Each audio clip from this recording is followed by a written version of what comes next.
Primeramente, muchas gracias por acompañarnos, buenas noches. Y también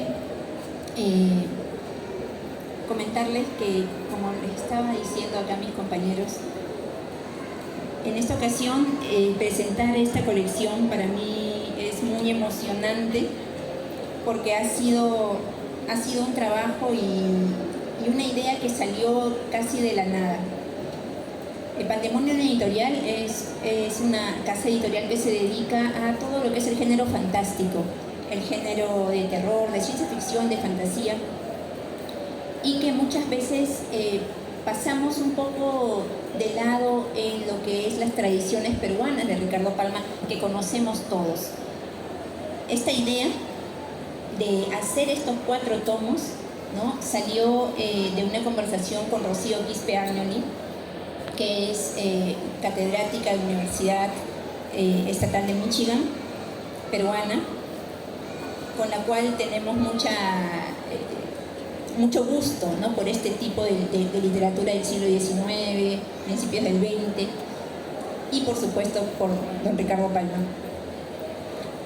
Luego de eso se sumaron otras personas, ¿no? Mayra Flores, que es finalmente la que se tomó el gran trabajo de leer este tomo, que son las tradiciones peruanas, prologado por Edith Palma, la nieta de Ricardo Palma. Es una edición que tiene las tradiciones completas, ¿no? Son casi 700 y pico tradiciones, y se tomó ese trabajo, ¿no?, y de dividir también estos tomos por tema. Ahora, ¿cómo fue lo de los temas? Como les comentaba, Pandemonium se dedica al género fantástico, y eso queríamos con Ricardo Palma. Todos conocemos que es un tradicionista, que las tradiciones muchas veces son históricas, ¿no?, o de cosas pues que pasaron, ¿no?, en esta Lima pues que ya se está yendo. Sin embargo, también tenía otro tipo de tradiciones que muchas veces no conocemos y que esperamos ahora con estos libros, que no solamente la gente que ya conoce a Ricardo Palma lo vuelva a leer, sino la gente que nunca lo ha leído también empiece a conocer a este gran escritor.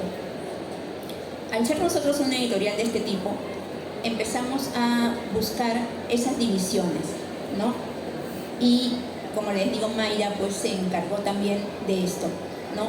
Tradiciones, tenemos Palma el Diablado, que son tradiciones que tienen que ver con el diablo, ¿no? La figura del diablo siempre está ahí de una forma, no tanto de una forma que dé temor, sino más bien jocosa, ¿no?, como es Ricardo Palma.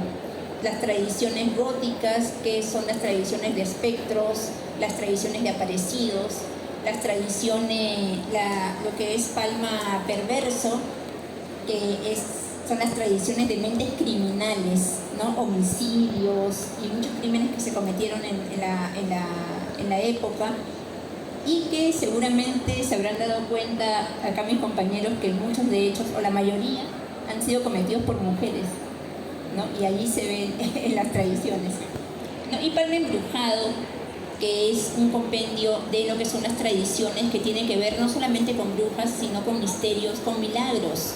Los santos también aparecen en estas tradiciones. Entonces ha sido realmente un trabajo en conjunto. También, aparte de los mismos textos de Ricardo Palma, cada libro tiene un estudio preliminar de diferentes catedráticos de universidades extranjeras, ¿no? La misma Rocío Quispe-Agnoli hace uno de los estudios preliminares. Ella es de la Universidad Estatal de Michigan, Erika Almenara también de la Universidad de Arkansas, y Giovanni Rivera de la Universidad de Oklahoma, todos especialistas en siglo XIX, ¿no?, abren cada uno de los compendios. Ahora seguramente ustedes quieren saber de qué se trata cada uno de estos libros, y para esto tenemos 2 invitados, ¿no? Estoy muy contenta de que hayan aceptado estar acá y que le hayan dado el tiempo de leer estas obras, ¿no? A ver, Jorge Castillas, muchas gracias por estar aquí.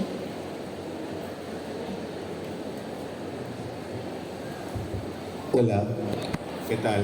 ¿Pueden oírme bien? Sí. ¿Qué tal Tania? ¿Qué tal Merlín? ¿Qué tal también con todos? Buenas noches. Para mí es un honor estar aquí en el auditorio y en especial para hablar de un autor tan importante, ¿no? Un autor que ha sido leído por nosotros, los padres, abuelos y un montón de gente. Eh, bueno, eh, yo cuando estaba leyendo las tradiciones de Palma, y es más, cuando Tania me dijo, Jorge, te requiero para hablar de este libro, yo pensé, bueno, hay un montón de Ricardo Palma, hay un montón de ediciones, antologías.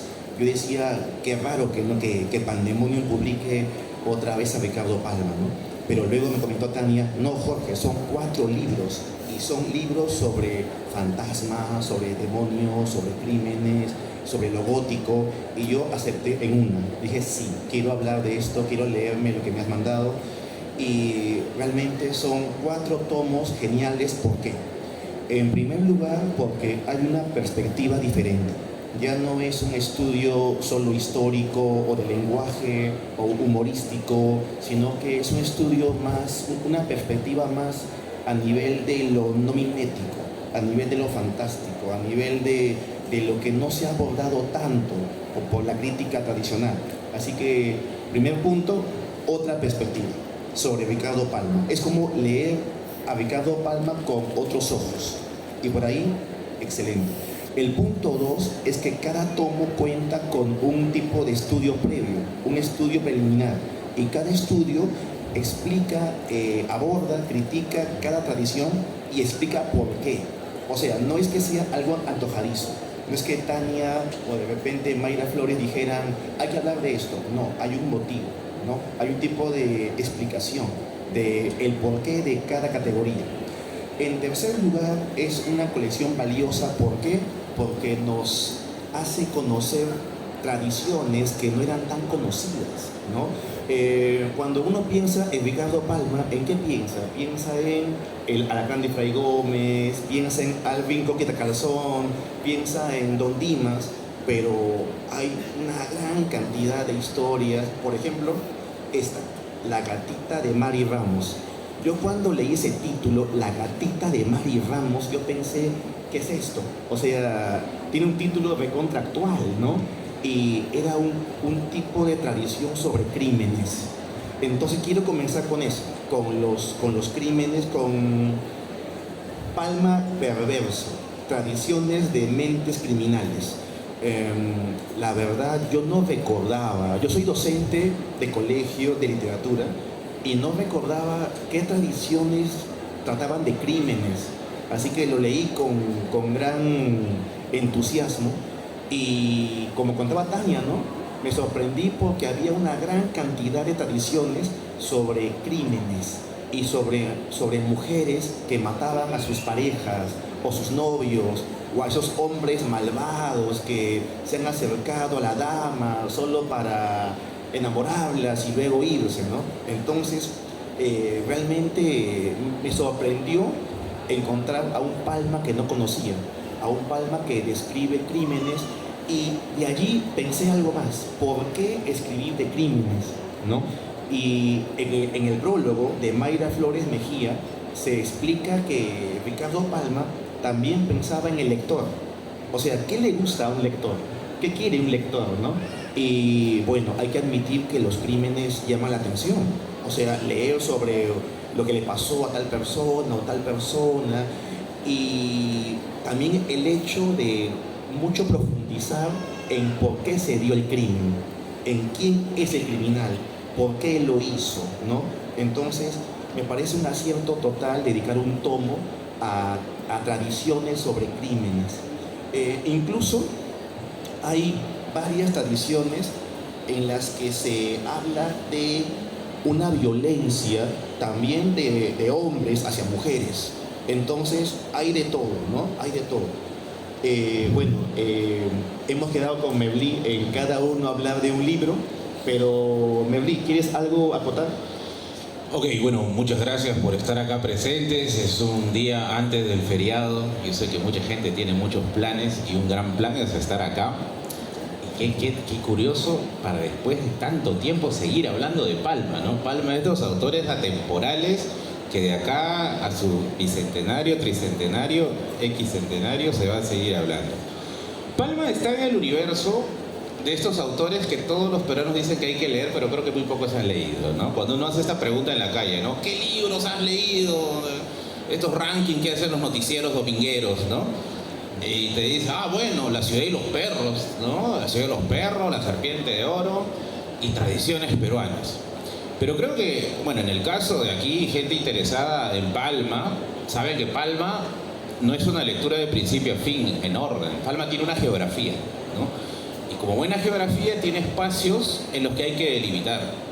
Lo interesante de Palma es que a veces cuando uno dice, ¿no? Ricardo Palma, intelectual decimonónico, ¿no? de fines del 19, inicios del 20, debe ser un señor aburrido, ¿no? Un señor aburrido, un señor de textos pesados, ¿no?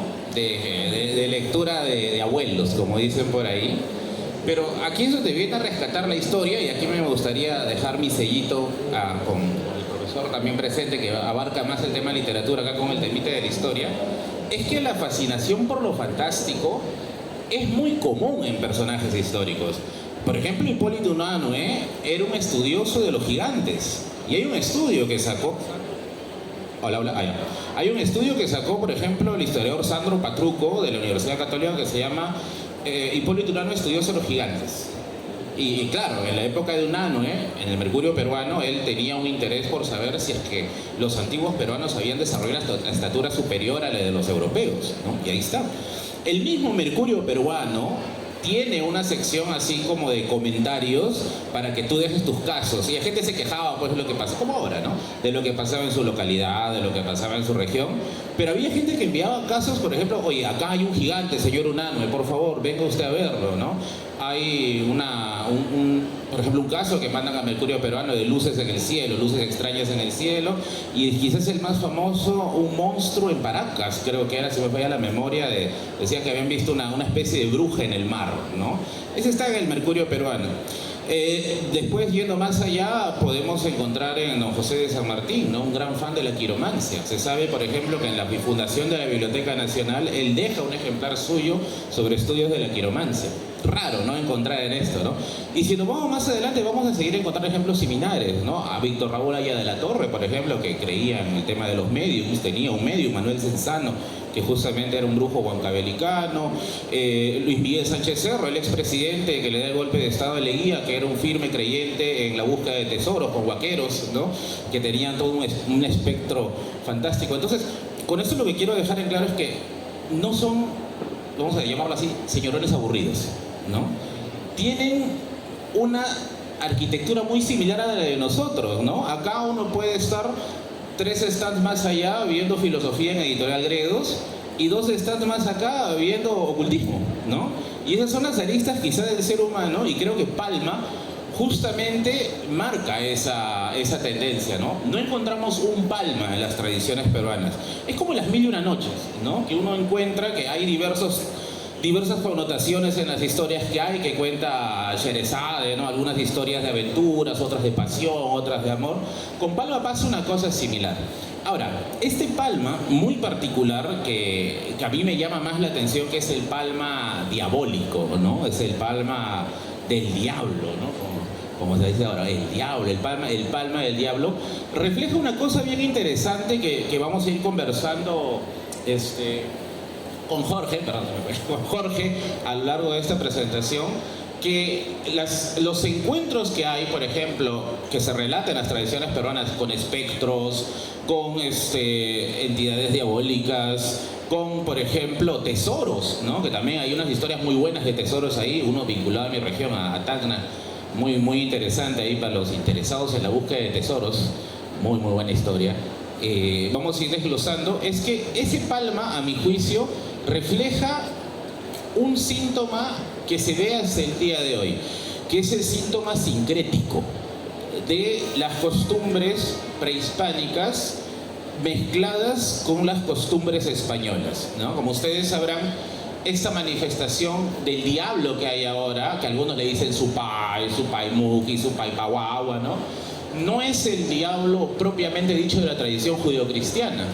Tampoco es una entidad exclusivamente andina, ¿no? Porque no hay una noción de diablo en el mundo prehispánico, ¿no? Lo que se conoce como el Ucupacha o el mundo de abajo es el mundo de los muertos y ya. No hay un juicio ahí adentro. Al Supay lo hemos tratado muy mal, él no es el diablo realmente. Le hemos dado una connotación de diablo. Le debemos una disculpa ahí al Supay. Pero el diablo que encontramos acá es este diablo sincrético, este diablo que tiene caras múltiples y que es justamente, en cierta forma, un reflejo de nosotros, ¿no? Personas que tienen costumbres que están transitando entre lo andino y lo europeo, que vamos a quizás a irlo conversando a lo largo, ¿no?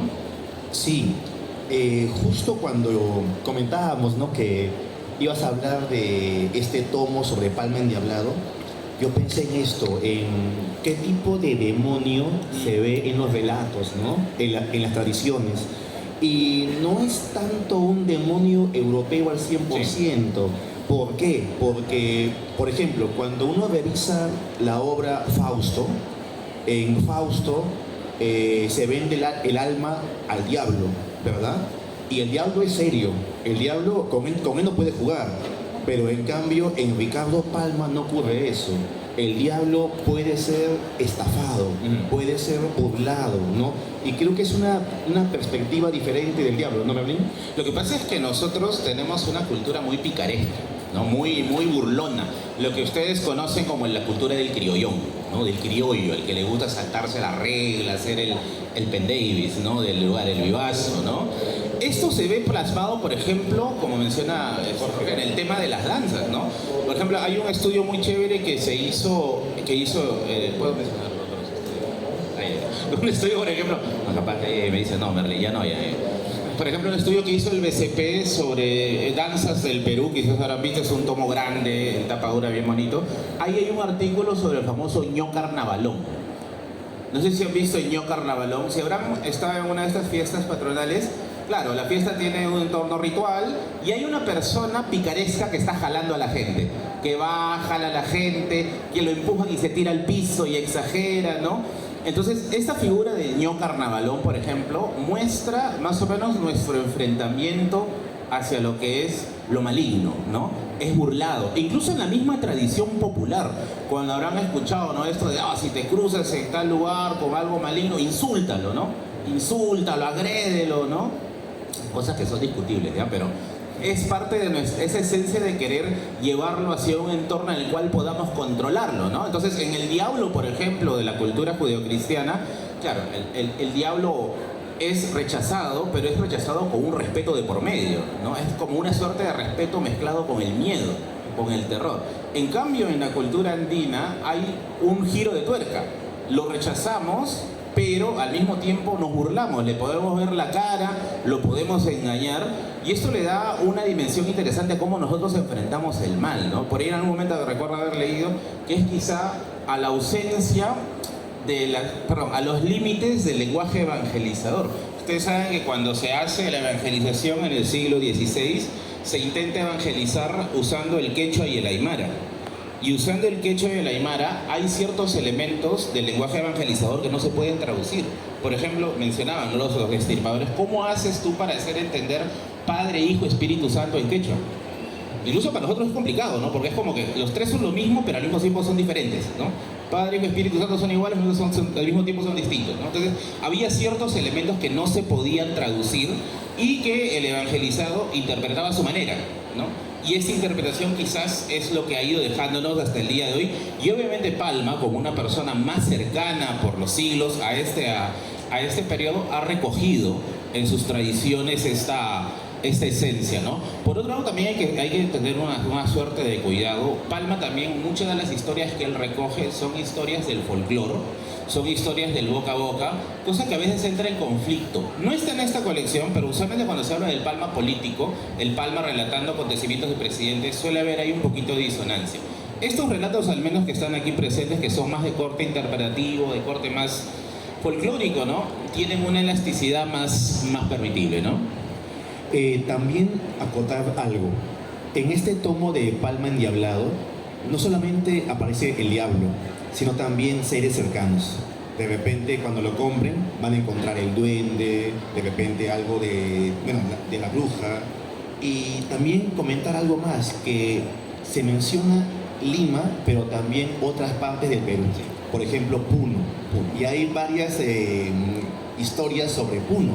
Por ejemplo, en El alcalde de Paucarcolla, que hablan de cómo el diablo decide ser alcalde, ¿no? Y cómo se postula para alcalde y cómo lo gana, ¿no?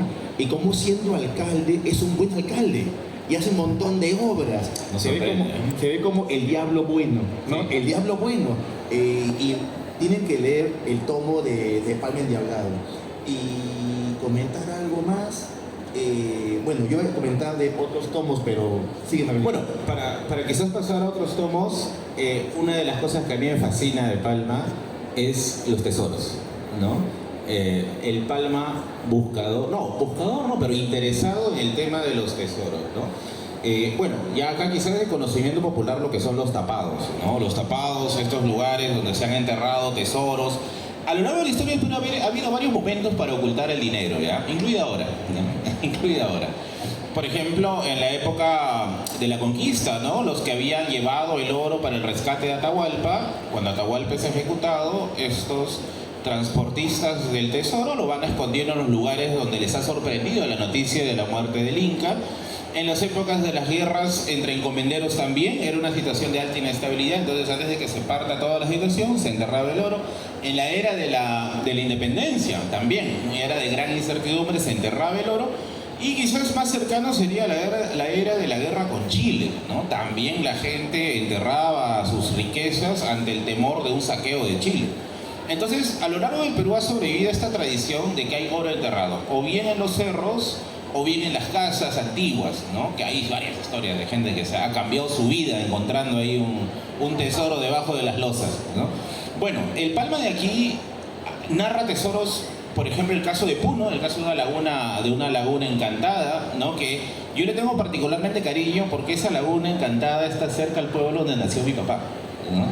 Y mi papá me contaba esa historia de niño, y mi papá nunca le iba a Palma, ¿no? Y me decía que en esta laguna hace mucho tiempo decían que había un tesoro, que no les voy a hacer spoiler porque tienen que comprar el libro, ¿no? Pero es de un indígena que pagaba sus cuentas en huaquitos de oro, ¿no? Y cuando le preguntaron de dónde lo sacaba, decían, allá, ¿no? Del lugar donde todavía no estaba la laguna, ¿no? Entonces, esa historia, por ejemplo, mi papá me la contaba cuando era niño. Mi papá nunca le vio a Palma, pero quedaba entre la memoria, ¿no? Después, cuando ya uno lee el cuento y ubica el lugar que te menciona, y yo le digo a mi papá, oye, ¿este no es tu pueblo? Le digo, no. Mi papá mira, oye, sí es mi pueblo, dice, no, era verdad, no, dice, no. Hay otro muy bueno que es el caso del terremoto de Locumba, de un tesoro también que había en ese lugar que que le correspondía justamente al rescate de Atahualpa, y cuando se intenta sacar hay un terremoto y deciden volver a taparlo, y sobre eso construyen la famosa plaza de Locumba, que está hasta el día de hoy allí, ¿eh? Y si quieren un día ir por allá y más o menos saber dónde está el tesoro, está debajo del teléfono público, ahí abajito está, mirando a la catedral, ahí, para que vayan con su pala de ahí. Entonces, ese Palma buscador de tesoros, ese Palma buscador o interesado al menos en tapados, es una de esas partes del Palma, vamos a decir entre comillas, no aburrido, ¿no? Del Palma interesante, del Palma que te hace volar, te hace imaginar en esas historias que se cuentan en varias partes del Perú, ¿no? De gente, lo que uno siempre encuentra, ¿no? Esta persona, ¿ves esa persona que tiene su flota de autos, su flota de camiones? Sí, encontró un tesoro, por eso se compró su... ¿Y ves después por qué lo chocó? Sí, porque no respetó el trato con el diablo ese, ¿no? Entonces, hay también eso de acá. Estaba pensando en lo que has dicho del Palma aburrido. Yo creo que de repente, Merlín, nos han mandado a leer las no adecuadas. Exacto. O de repente hemos leído las que nos decía el profesor, lee esto, cuando hay otras más interesantes. Por ejemplo, hay una que me gustó bastante, que se llama El Manchaipuito. No sé si alguien lo ha leído, sabe de qué trata, que es la historia de un religioso que era un hombre correcto, un hombre muy centrado, digamos, por así decirlo, y un día conoce a una señorita y se va a enamorar de ella, ¿no? Entonces, es una tradición vinculada a amoríos entre una señorita y un religioso. Lo perturbador es que la chica se muere, ¿no? y este religioso no puede vivir sin ella y decide rescatar el cadáver, ¿no? Para poder de vuelta verla. En el Manchaipuito, un sacerdote desentierra a una mujer, la lleva a su cuarto y con una quena comienza a cantar yarabíes, ¿no? De tal forma que la gente del pueblo se horrorizan de todo esto, ¿no? Y cuando van a ver qué pasa, encuentran a la mujer descompuesta. Yo pensaba, ¿qué es esto? Esto es Edgar Allan Poe, tal vez, ¿no? Pero no, es Palma Gótico y está en el tomo de Palma Gótico. Entonces, pasando al tomo de Palma Gótico, tradiciones de espantos, de fantasmas. Ricardo Palma es un autor romántico, como todos sabemos, un autor del siglo XIX, algo tardío, pero XIX. Y en aquel tiempo, ¿quién era el autor referente? Pues Poe, Edgar Allan Poe, y también la autora Anne Radcliffe. Entonces, se da a entender que Ricardo Palma los leía y que habría aprendido también de ellos, ¿no? Entonces, cuando uno lee el volumen de Palma Gótico, ¿qué va a encontrar? Por ejemplo, fantasmas, por ejemplo, cadáveres, por ejemplo, entierros. Y hay una tradición muy, muy impactante que se llama el Cristo de la Agonía. No sé si lo conocen. Sí, ¿no?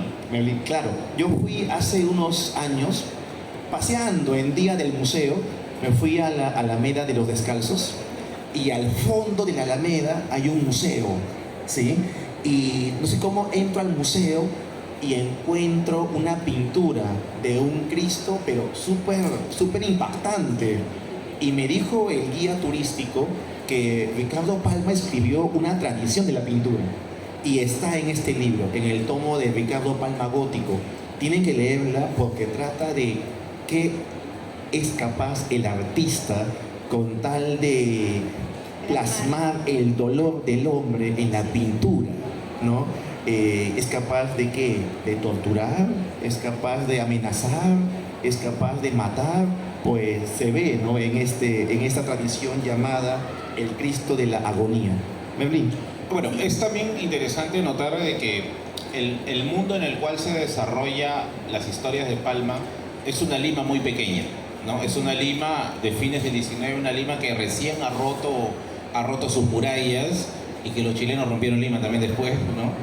Es una Lima todavía muy pequeña donde las historias se cruzan, donde las historias tienen mucha circulación y varias de nuestras historias, vamos a decir así, emblemáticas de esta Lima así de crímenes, de esta Lima gótica, ¿no? Como menciona el autor acá, es propio de esta época. Palma en ese sentido es como una suerte de cronista, ¿no? Encaja como una especie de cronista que intenta darle un sentido de perdurabilidad a este tipo de acontecimientos, ¿no?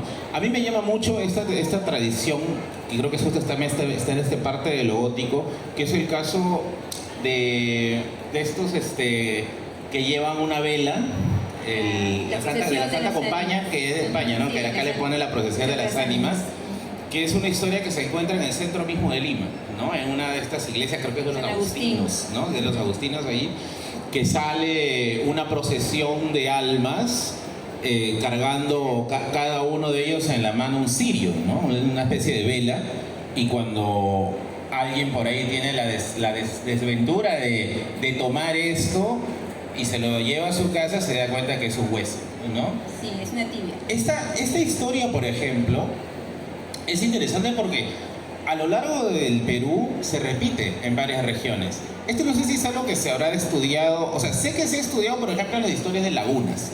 Todos acá deben haber escuchado la historia de una laguna que surgió porque inundaron un pueblo ahí que era malvado, ¿no? Que no invitó a comer un mendigo y de castigo se hizo un aluvión y se generó una laguna. La laguna de Paca, por ejemplo, en el caso de Jauja, la laguna de Aricote, en Tacna. Pero esa historia, por ejemplo, que Palma recopila de las almas que cargan una vela, en varias regiones también se repite, ¿no? También países. Sí. Viene de España. Incluso viene, claro, desde la península mismo, Cosa que habría que ver cuál es la razón, ¿no? ¿Por qué esta historia tiene tantas repeticiones con sus variantes regionales, ¿no? Por ejemplo, la historia de las lagunas, tengo entendido que lo estudia Efraín Morote, que menciona de que esa historia nace en el siglo XVII con la evangelización, con lo que son los relatos moralizantes. Los relatos moralizantes son estas historias que acaban en una tragedia para que tú no cometas lo que sucedió, para que suceda esa tragedia, ¿no? Como las historias de la Biblia cuando uno era niño, ¿no? Entonces decía que cuando evangelizaban, contaban la historia de Sodoma y Gomorra, estas ciudades que los fulminan a punta de fuego, y los indígenas dicen, a ver, acá no llueve fuego, pero ¿qué destruye las ciudades? Los huaicos, los aluviones. Ah, entonces lo adapto a mi esquema mental, que es los aluviones destruyen, entonces acá no destruyó fuego, sino destruyó un huaico, y se forman a raíz de eso las lagunas, ¿no? Debe tener una estructura parecida quizá con el caso de la procesión de las ánimas. Sería interesante ver más adelante ese trasfondo, pero detrás de todo el folclore siempre existe esa parte, vamos a decir así, más humana, ¿no? Es una suerte de relato encriptado que hay que develar para poder encontrar las primeras causas de atrás, ¿no? Yo estaba pensando en algo más. Estaba pensando otra vez en el lector. ¿Quién leía a Ricardo Palma cuando él publicaba sus tradiciones? Ah, buena pregunta. ¿Era un público aristocrático, un público popular, clase media? Recuerden que en el Perú se dice, ¿no?, que se lee poco. Ya, pensemos hace 150 años. ¿Cuánto se leía? Ricardo Palma vivía de eso, vivía de qué publicaba. Hay una carta muy curiosa que se publica en el prólogo. Por eso insisto que los prólogos de los 4 libros tienen que revisarlos porque son muy enriquecedores.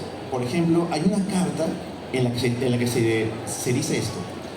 Ricardo Palma le escribe a alguien y dice: entre nosotros no hay estímulos para los trabajos literarios. Quien publica un libro debe resignarse a obsequiarlo, si es que aspira a ser leído. Entonces, fuerte, si quiero que me leas, ¿qué debo hacer? Te debo regalar mi libro, ¿no? Bueno. Si eso lo decía Ricardo Palma, ¿qué nos espera a nosotros, no? Entonces, es creo lo mismo, ¿no? Es lo mismo. Acá hay varios ejemplos. Sí, yo me sentí totalmente identificado, ¿no? Y también pensé en algo más. Hoy en día, caminar de noche por Lima es peligroso. ¿Cómo sería hace 100 años? ¿Cómo sería en la colonia, cuando no había electricidad, ¿no? Yo creo que también se prestaba la colonia para eso, ¿no? Para escribir sobre demonios, el fantasma. Exacto, justamente en torno a eso también han podido surgir bastantes de estas historias. Porque, a ver, claro, lo que ha escrito Palma es el imaginario de su época, pero obviamente Lima ahorita también tiene un imaginario, ¿no? O sea, lo que ahorita, por ejemplo, se cuenta, no sé, ¿no? De fantasmas en la avenida Benavides, ¿no? O de fantasmas en Barranco, no sé, ¿no? O sea, entraría tranquilamente en un tradicionalista moderno, ¿no? Solamente que por el tiempo, nosotros lo veríamos ahorita, son tonterías, ¿no? Pero tengan en cuenta que para la época, esas eran las tonterías, ¿no? Esas eran también las locuras. Ahora, como les digo, detrás de todo este relato fantástico, o sea, la fantasía no es solamente fantasía. La fantasía es el síntoma de una época, ¿no? Porque escriben en cierta época sobre naves espaciales, por qué escriben en cierta época sobre el fin del mundo, ¿no? O sea, tiene una lógica de qué es lo que motiva al autor a llegar a ese punto, ¿no? Palma es un autor que está viendo dos mundos, ¿no? El siglo XIX, que es el siglo que aún podemos decir que tiene ecos de la época colonial, y el siglo XX, que es el siglo de los cambios, de la modernización, porque con Leguía se inicia la modernización de Lima, ¿no? Principalmente de Lima. Lo otro es que Palma está viendo la era posguerra con Chile, ¿no? Esa época, al menos, sería bueno también tener contexto histórico interesante. Es importantísimo porque después de la guerra con Chile, el peruano está muy ocupado tratando de ver qué cosa le genera orgullo, ¿no? Porque imagínate, has perdido una guerra que cuando estalló, el peruano estaba feliz, esperaba esa guerra, porque se creía que se le iba a ganar. Y terminó en las peores circunstancias. Entonces las élites intelectuales peruanas buscaron alguna suerte de motivación, ¿no? ¿Qué cosa a nosotros nos mantiene todavía unidos? ¿Qué cosa a nosotros nos vincula, ¿no? existieron respuestas de todos lados, desde el positivismo científico, desde la literatura, desde la historia, pero justamente Palma, yo creo que en ese contexto lo que intenta es recordar quiénes fuimos, ¿no? Recordar quiénes somos, recordar quiénes fuimos por medio de este tipo de relatos, ¿no? Entonces es interesante también ver a Palma desde esa óptica, el hombre que está viendo la muerte de un mundo y la aparición de otro, ¿no? Muy similar a lo que quizás nosotros estamos viendo ahorita, ¿no? Hemos visto la era analógica y ahora estamos viendo la era digital, ¿no? Que está cambiando un montón de cosas, así que por ahí debe haber pues algún Palma, ¿no? Escondido entre el público que está registrando todo, silente pero ahí eficaz. Viendo esto del Palma que vive 2 periodos o 2 siglos, también se puede hablar un poco del pesimismo. Hay un poco de pesimismo en ciertas tradiciones, ¿no? Un Palma que de repente se siente medio, ¿cómo llamarlo?, bajoneado, ¿no? A nivel de los cambios. Y es curioso porque cuando uno habla del Perú y del romanticismo, uno habla siempre del apogeo, habla de el boom del guan del salitre, ¿no? Habla de esta prosperidad falaz, ¿no? Pero cuando uno lee a Ricardo Palma también siente ese escepticismo. Y el autor también se burla de ciertas creencias. Por ejemplo, hay una tradición que trata de brujas de Ica. No sé si alguien conoce ese tipo de historias, ¿no? Sobre de cachiche, ¿no? Hay una tradición que también trata de eso. Pero Ricardo Palma, más que contarte de forma, digamos, objetiva lo que se cuenta, él como que te lo cuenta desde un lado, como que no lo cree, ¿no? Y también hay eso, hay ese tipo de narraciones donde él ya no, como que duda. Y con ello quería pasar a otro libro, que es el Ricardo Palma Fantástico. Pero también, Jorge, se han dado cuenta, ahorita que justo estaba hablando Martín, que ahorita viene, lo que estaba hablando es que lo del terror o lo fantástico muchas veces ha sido moralista. O sea, han usado eso desde tiempos inmemoriales para no controlar, pero sí para darte ciertos límites, ¿no? La mayoría de historias de terror, no solamente de Palma, sino en general, han servido durante la historia para ver o para que la gente se dé cuenta de que si te portas mal de alguna forma vas a recibir un castigo, ¿no? Y Palma también hace esto, no lo hace él, sino lo que recopila, ¿no? Nos lo demuestra también acá. El terror, una vez le oí eso al crítico Elton Honores. Él comentaba que el terror se usaba como para sancionar, como para también educar. Si sales muy tarde de noche, te vas a encontrar con un fantasma, claro, un demonio. Bueno, en el siglo XX con Jason, con Freddy, ¿no? Entonces hay películas en las que se aborda esto, de cómo a los jóvenes que salen de noche para conocerse más son victimados por algún sicario, ¿no? Y es más, en el mismo cine hay una especie de regla, ¿no? En la literatura no, pero en el cine sí, de una regla de las películas de terror, especialmente en los 80, de que siempre hay ciertos protagonistas que se repiten, ¿no? Lo vemos en Martes 13, en varias películas, ¿no? Siempre hay la virgen, ¿no? La inocente, el deportista tonto, la chica libertina, ¿no? Y siempre mueren todos y normalmente queda la virgen. Entonces, si se dan cuenta y se ponen a ver este tipo de películas, las famosas slasher, van a ver que esa fórmula se repite en casi todas. Y como te digo, es moralista. Sí, por supuesto. Pero ¿sabes qué, Tania? Quiero contarte algo más. En el tomo del Palma Embrujado, que son las fantásticas, así es, hay una tradición que yo la pude vivir de cerca hace poco. Hace unos meses, en el centro de Lima, en la Galería Pancho Fierro, exhibieron una escultura, ¿ya? Y yo cuando la vi me quedé impactado. ¿Saben cuál es? Es la muerte arquera. ¿La han visto? La muerte arquera. Es una escultura espeluznante de la muerte, un tipo de calavera, un esqueleto con un arco. Así es. Y yo cuando lo vi podría jurar que me estaba mirando, ¿no? Y cuando leí en el tomo de Palma Embrujado, hay una tradición que se llama de cómo una escultura dio la muerte al escultor. Y se cuenta cómo un escultor que es, ¿cómo se apellida? Gavilán, creo. Baltasar Gavilán, me parece que es. Y se cuenta cómo este escultor tomaba bastante. Tomaba mucho, solía embriagarse y cuando estaba muy ebrio creaba sus obras más preciosas, ¿no? Y un día regresó ebrio a su taller, se echó en la cama y despertó y vio su escultura y enloqueció, ¿no? Entonces, la locura. Es que es muy real esa escultura. Es muy real y la verdad es, creo, una tradición muy breve. O sea, tendrá dos caras. Pero Ricardo Palma, con dos caras, ya te hizo sentir el miedo, y el horror, y el terror. Entonces, maestro de maestros. ¿Puedo uno más? ¿O ya? No, sí. Una más. Cuando compren los libros, hay un prólogo en el que diferencian el terror del horror. ¿Alguien sabe qué diferencia hay entre terror y horror? Ya, si no lo saben, tienen que buscarse los libros y comprárselos ya. Merlín, ¿algo que indica? Pero estoy recuperando el aliento un rato. Bueno, ¿a quién va orientado este libro? Estamos en la parte final, ¿no? ¿A quién va orientado este libro?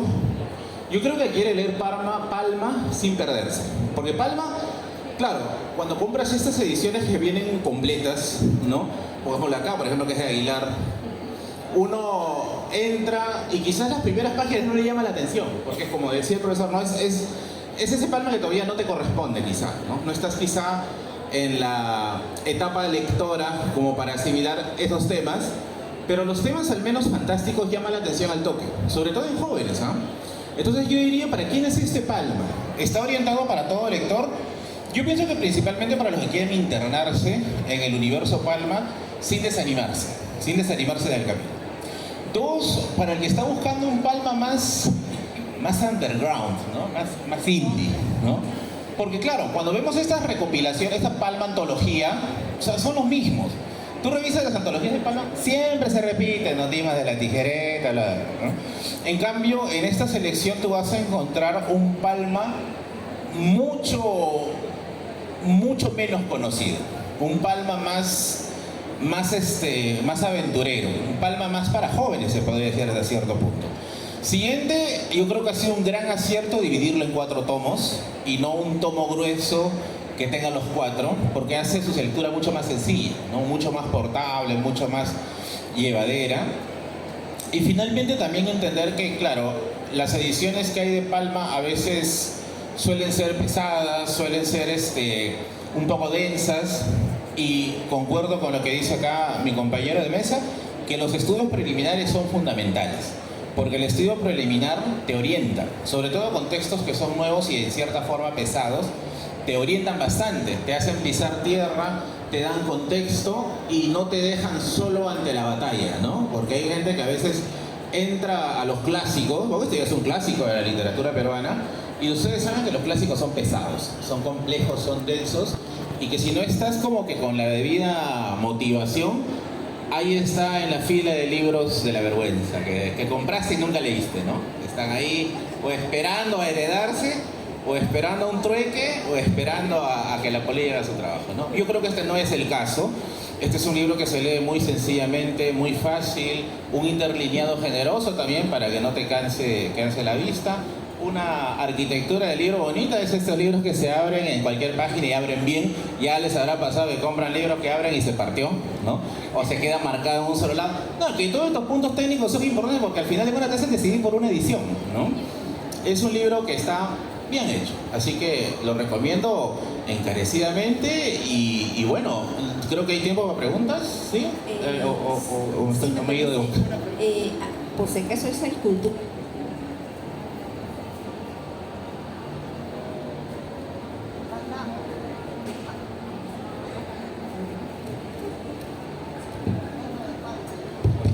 Ahora sí. Sí, ya los fantasmas nos están, nos están boicoteando. Esa escultura de la que estaba hablando Jorge se encuentra en el Museo de la Iglesia de San Agustín, si es que se animan a ir a verla, ¿no? Estoy muy contenta de que hayan todos, bueno, ellos que han leído ya los libros, hayan captado lo que están diciendo de que esta palma es un palma que es más para jóvenes, es verdad, y tal vez fue un poco la intención, presentar a Palma, ¿no?, a la actualidad. Muchos chicos piensan que es aburrido, lo ven viejito, que estará hablando, y como decía Merlín, muchos de los tomos son densos, los cuales caen en las manos de uno, pero den la oportunidad a este Palma y van a ver que van a volver a conocerlo o van a descubrir un Palma a veces muy, muy oscuro, ¿no?, pero también muy entretenido dentro de todo. Si alguien tuviera alguna pregunta para cualquiera de los invitados, pueden levantar la mano. Tenemos unos minutos. Ajá, acá adelante. Buenas noches. ¿Por qué cuando se camina por el centro histórico de Lima, ya sea de noche, de tarde o casi por la madrugada, se siente el espacio un poco pesado? Y como que no te sientes solo de todo, pero cuando estás caminando solo sientes que alguien te ve. Bueno, sí. Bueno, esa es una pregunta para Palma, pero vamos a un giro de embajadores de Palma ahorita. Bueno, Palma no quiere que respondas. A ver, un poquito quizás respondiendo desde la historia, ¿ya? Primero, porque Lima, en la era de las murallas, cuando se hacen las murallas en 1746, ¿me escuchan?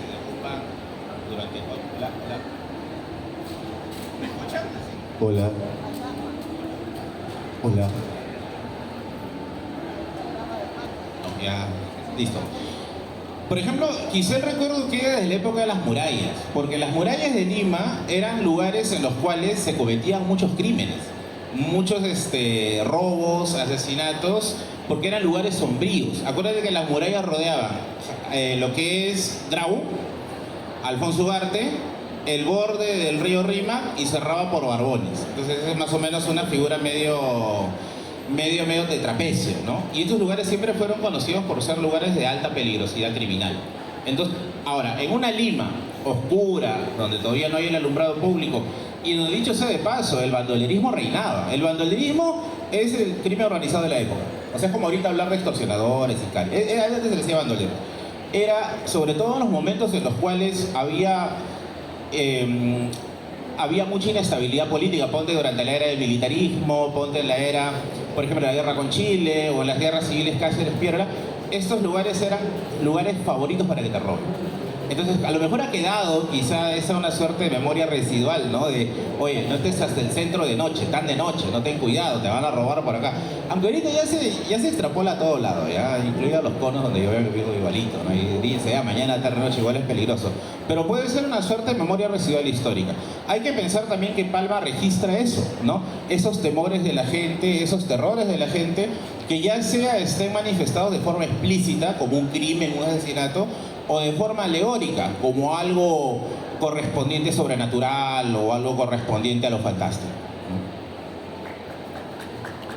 Tal vez también podría ser lo que estás diciendo de que te sientes acompañado, porque Lima ha sido una ciudad que se ha construido, dicen, sobre cadáveres, ¿no? Porque cada vez que había un terremoto, no es que se limpiara la ciudad para volver a reconstruir, al contrario, construían sobre todos los cadáveres, todo lo que se había destruido. Entonces, en tantos años, o sea, ¿cuántas capas tendremos pues de cuerpos también, ¿no? Entonces, tal vez por eso también nos sentimos acompañados al caminar a ciertas horas por el centro. Así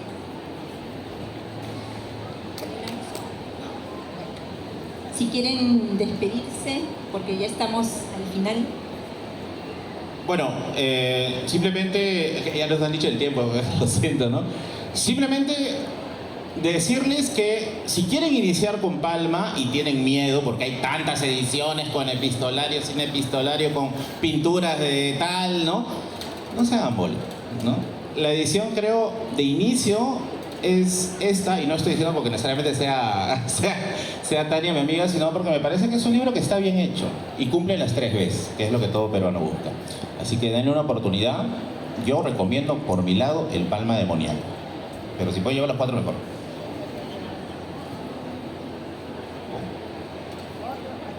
Bueno, en cuanto a mí, yo recomiendo todos, pero el que más me gustó fue el de los crímenes. El Palma, ¿cómo era? El Palma Criminal, el mente criminal. Realmente es muy impactante cómo se narra, cómo se describe al asesino. Y en cuanto a la edición de los libros, yo creo que hay un gran acierto porque son tradiciones con un lenguaje accesible. Cuando uno piensa en Ricardo Palma, a veces piensa en antiguas palabras, limeñismos, que sí hay por ahí, ¿no? Pero se entiende. Son tradiciones accesibles para un público general. Así que búsquenlo, cómprenlo, léanlo. Es muy importante eso. Bueno, sí, en lo que decía Jorge, nosotros hemos intentado en la editorial no tocar el lenguaje de Palma, ¿no? No lo hemos modernizado porque le quitaríamos el espíritu del siglo XIX. Entonces está tal cual, pero son tradiciones cortas, son tradiciones que se entienden totalmente, ¿no? Las van a disfrutar muchísimo, creo yo. Y nada, muchas gracias por estar aquí, y si quieren adquirir las ediciones, estamos en el stand 48 de Pandemonium Editorial, que está frente a Océano, ¿no? Entonces los esperamos también por ahí. Muchas gracias.